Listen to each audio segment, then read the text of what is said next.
It wasn't that long ago that everything Marvel put out was a huge hit for them at the box office, or at the very least, it was a modest success. But that's not the case anymore. Since Endgame, it feels like that they've been trying to flounder, figure out what they can do to actually continue on with this, because to a lot of us, it felt like that was the natural end to the MCU. But since it was so successful, they want to keep going with it as a studio. But unfortunately, they haven't really quite gotten their footing underneath them. And everything that they've been putting out the last year or so is at best just maybe a modest hit or a moderate hit. Not actually, I won't even say it's a hit. It's just a moderate success, as in to say that they made their money back. But for the most part, everything that they've been putting out this last year or so has been a flop for them. And it's gotten to the point where the Marvels was such a catastrophic failure for the studio that they couldn't help but acknowledge, like, okay, yes, there's a problem now and we need to make some drastic moves in order to try to fix it. And that's when Bob Iger made this statement right here, talking about this about a week or so ago. You have to kill things you no longer believe in, and that's not easy in this business, because either you've gotten started, you have some sunk cost, or it's a relationship with either your employees or with the creative community, Iger said. This was Bob Iger speaking at a conference in San Francisco for Morgan Stanley, and it got a lot of people online talking when he says you have to kill things you no longer believe in, because people were wondering, like, well, what is he talking about specifically, especially when you continue on with what he had to say here. It's not an easy thing, but you got to make those tough calls. We've actually made those tough calls. We've not been that public about it, but we've killed a few projects already that we just didn't feel were strong enough.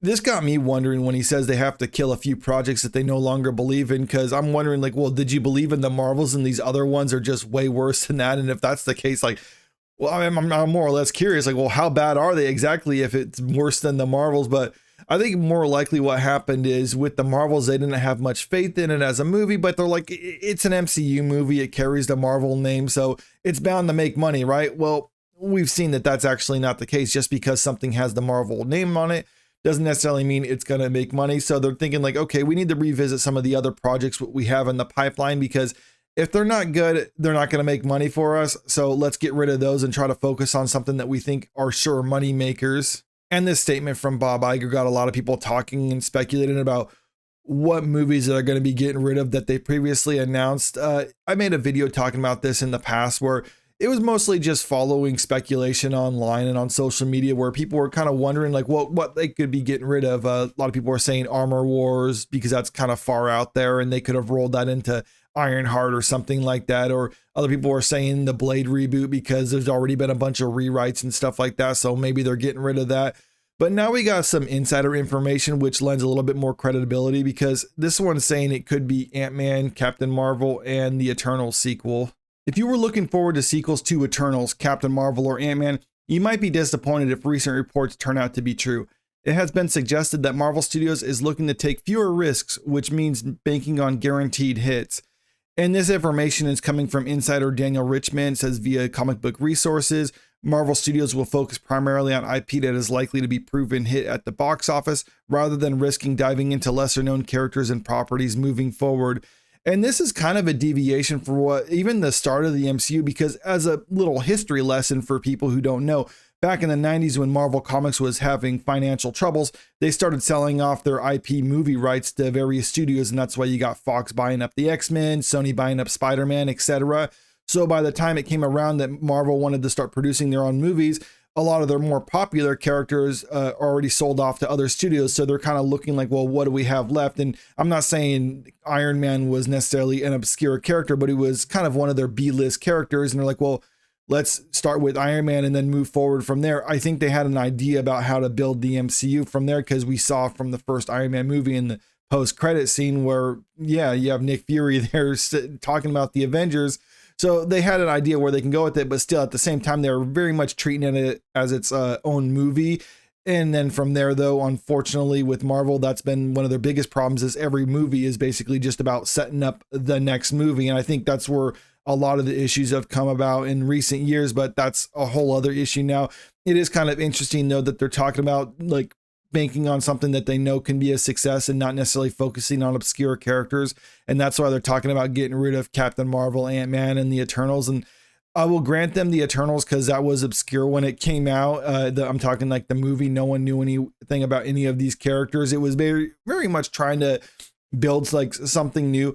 Ant-Man, Captain Marvel, those have kind of been more in line with the mainline MCU since they've had crossovers with a lot of the other main characters and they're in the Avengers movie. So it seems to be a little bit more strange that they're cutting them out. But yet when those characters have their own movies besides the first, well, Ant-Man, that the first one did okay. Second one, not as much.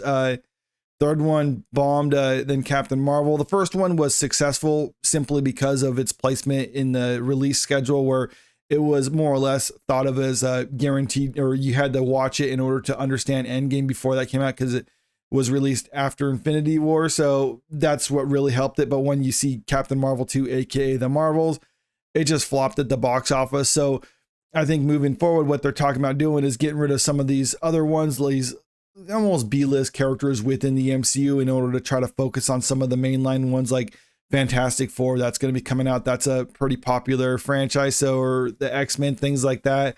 A big example of this would be Eternals 2, which was expected to answer the cliffhanger ending of the 2021 movie and was rumored to be in development. According to the same report, Disney CEO Bob Iger believes that the film will flop at the box office, and that's probably because the first movie did flop at the box office. Despite his objections, Marvel boss Kevin Feige would like to see the sequel come to fruition, which could be why it's being stated that it's on hold rather than totally dead. And I think it's particularly interesting that we're hearing about Kevin Feige and Bob Iger basically not seeing eye to eye. I know that's kind of normal at studios like this, but usually they try to keep that under wraps and more or less make it look like everyone's in agreement there. But you're never going to get official statements like this. This is the only time you ever get news like this, where you get insiders saying like, nah, they're basically having issues between the two of them.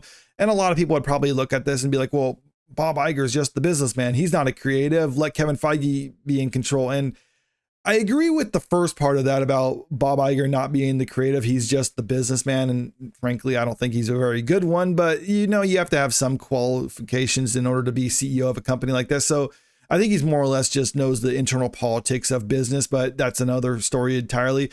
I have my doubts whether Kevin Feige is actually capable, because if you look at his track record, it hasn't been great with Marvel or with the MCU.